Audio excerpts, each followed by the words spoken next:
Hello friends, welcome back to my channel. അപ്പോൾ ഇന്നത്തെ എൻ്റെ സാമ്പാറിൻ്റെ റെസിപ്പി എല്ലാവർക്കും ഇഷ്ടമായെന്ന് വിചാരിക്കുന്നു. ഇന്ന് ഞാൻ പുതിയൊരു ഹെൽത്തി ലഞ്ച് റെസിപ്പി ആയിട്ടാണ് വന്നിരിക്കുന്നത്. എന്താണെന്നല്ലേ, കിച്ചടി. ഒരുപാട് ഹെൽത്ത് ബെനിഫിറ്റ് ഉള്ള ഒരു അടിപൊളി മീലാണിത്. എല്ലാവരും ട്രൈ ചെയ്ത് നോക്കണം. ഇതൊരു എക്സാക്റ്റ് കിച്ചടി വേർഷൻ ആണോ, ലൈക്ക് പരമ്പരാഗതമായിട്ട് ഉണ്ടാക്കി വരുന്ന ആ ഒരു രീതിയാണോ എന്ന് ചോദിച്ചു. പക്ഷേ അതേ ഹെൽത്ത് ബെനിഫിറ്റ് ഒക്കെ ഉൾക്കൊള്ളിച്ചുകൊണ്ട് ഞാൻ ഉണ്ടാക്കുന്ന എൻ്റെ ഒരു വേർഷനാണ്.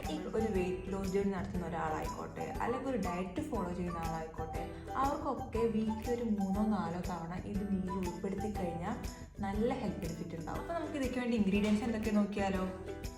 ആദ്യം വേണ്ടത് ഈ റൈസാണ്, വൈറ്റ് റൈസാണ്. വൈറ്റ് റൈസ് ഇത് ബിരിയാണി അരി, ജീരകശാലൊന്നുമല്ല, വേറെ ഏതോ ഒരു അരിയാണ്.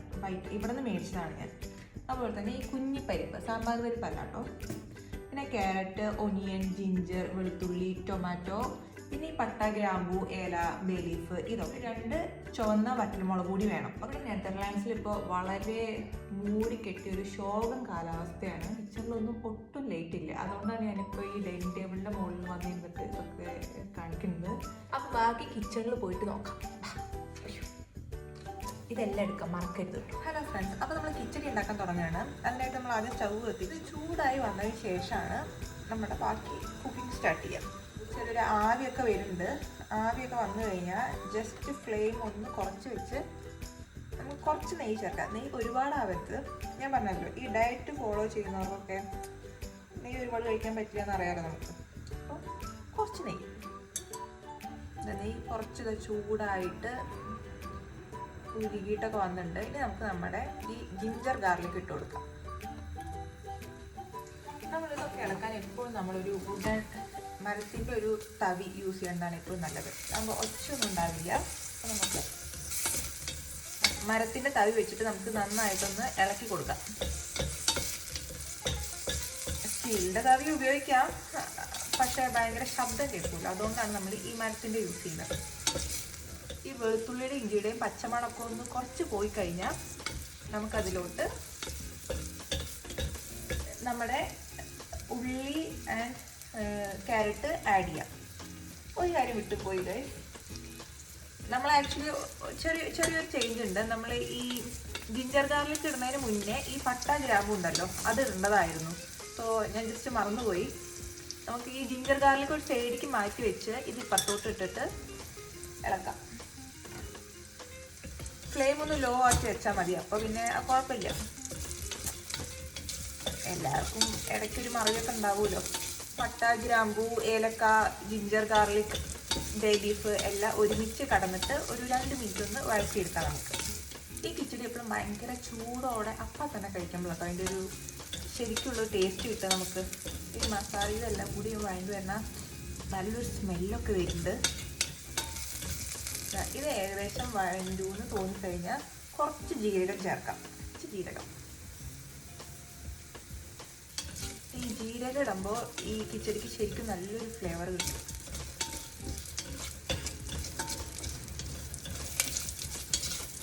ജീരകം ചെറുതായിട്ട് പൊട്ടുണ്ട്, അപ്പോൾ ജസ്റ്റ് മാറിയിട്ടാം. ഇത് വീക്കിലൊരു 4 ദിവസമെങ്കിലും നിങ്ങളുടെ മീലിൽ ഉൾപ്പെടുത്തി കഴിഞ്ഞാൽ ശരിക്കും വളരെ ഹെൽത്തി. ഇതെല്ലാം ഒന്ന് ചെറുതായിട്ടൊന്ന് വാടിക്കഴിഞ്ഞാൽ നമുക്ക് നമ്മുടെ ക്യാരറ്റ് ആൻഡ് ഉള്ളി ഇത് രണ്ടും ഇടാം. ക്യാരറ്റ് ഉള്ളിട്ടിട്ട് നന്നായിട്ട് ഇളക്കണേ. ഇതൊന്ന് വാടിക്കിട്ടാം. ഞാനിപ്പോൾ ഫ്ലെയിം ഒരു മീഡിയം ഫ്ലെയിമിലാണ് വെച്ചിരിക്കുന്നത്. നല്ല ലോയിൽ വെക്കേണ്ട, നല്ല ഹൈയിൽ വെക്കേണ്ട. ഒരു മീഡിയം ഫ്ലെയിമിൽ ഇട്ടിട്ട് ഇതായിക്കോട്ടെ.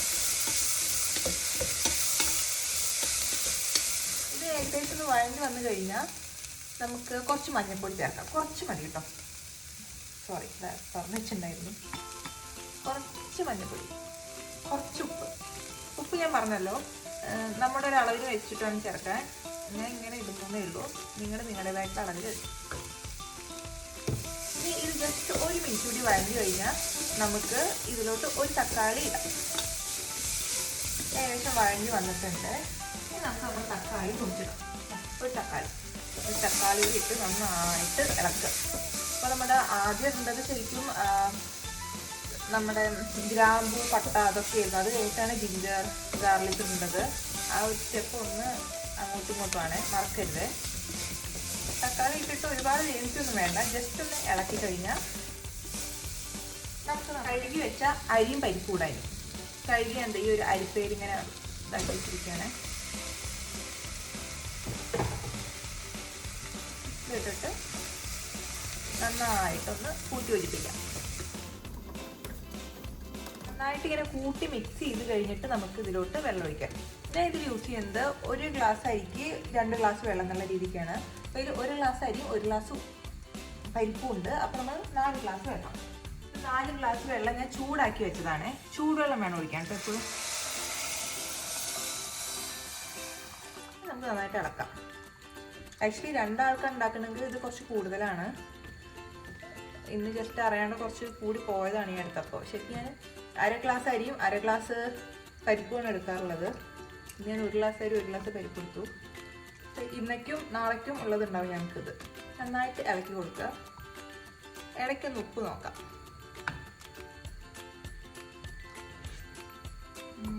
ഉപ്പില്ല, അപ്പോൾ കുറച്ചുകൂടി ഉപ്പിടാം.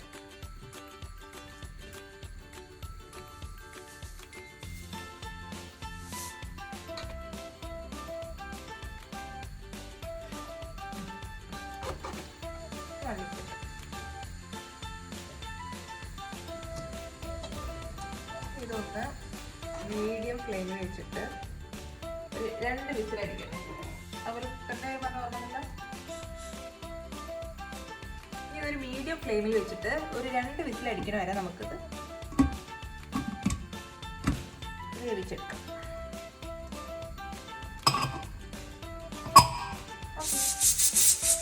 അപ്പം നമ്മുടെ കുക്കറിൻ്റെ എയറൊക്കെ ഏകദേശം പോയിട്ടുണ്ട്. നമുക്ക് ജസ്റ്റ് ഒന്നുകൂടി ഒന്ന് ഇതുകൊണ്ട് പൊക്കി നോക്കാം. കുറച്ചുകൂടി എയർ ഉണ്ടായിരുന്നു,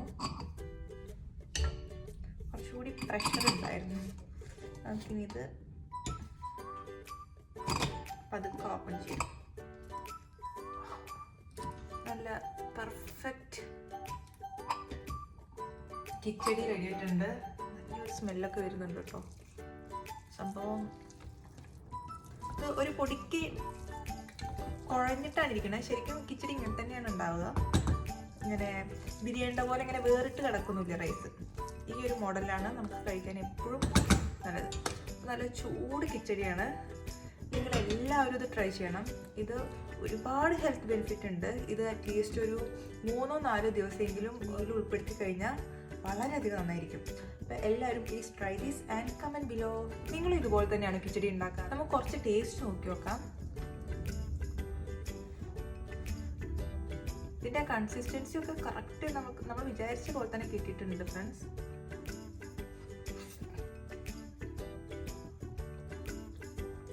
ശരിക്കും നല്ല ടേസ്റ്റുള്ളൊരു ഹെൽത്തി മീലാണിത്.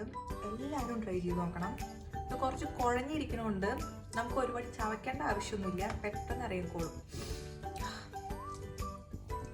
എല്ലാവർക്കും എല്ലാത്തിനും സമയക്കുറവും ബുദ്ധിമുട്ടൊക്കെയാണല്ലോ അപ്പോൾ. അപ്പം ചവയ്ക്കാതെ എങ്ങനെ കഴിക്കാം എന്നൊക്കെ ആലോചിക്കുന്ന ഒരുപാട് ആൾക്കാരുണ്ടാവും എന്നെ പോലെ നിങ്ങളുടെ ഇടയിലും. അപ്പോൾ അവർക്കൊക്കെ പറ്റിയ ഒരു അടിപൊളി കിച്ചടിയാണ്. നല്ല മണമുണ്ട്, നല്ല ടേസ്റ്റ് ഉണ്ട്, ഹെൽത്തിയാണ്. സോ എല്ലാവരും please try this. And guys, നമുക്ക് ഇതെൻ്റെ ഹസ്ബൻഡിന് കൊടുത്തിട്ട് എങ്ങനെയാണ് അവിടുത്തെ ഫീഡ്ബാക്ക് ഒന്നുകൂടി ഒന്ന് നോക്കി വന്നാലോ? ഓക്കെ,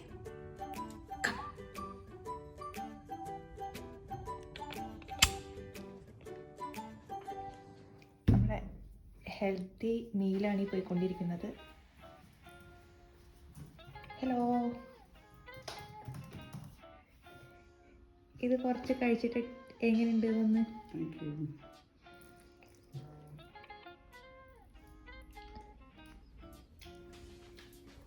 എങ്ങനെയുണ്ട് ഇന്നത്തെ കിച്ചടി? അടിപൊളിയായിട്ടില്ലേ? അപ്പം നമ്മുടെ കിച്ചടിയുടെ കൂടെ നല്ല കട്ട തൈരാണുള്ളത്. തൈരും കിച്ചടിയും അതാണ് കോമ്പിനേഷൻ. ഈ തൈര് ചൂടുള്ള ഫുഡ് ഐറ്റംസിൻ്റെ കൂടെ ഒന്ന് യൂസ് ചെയ്ത് പറയാറുണ്ട്.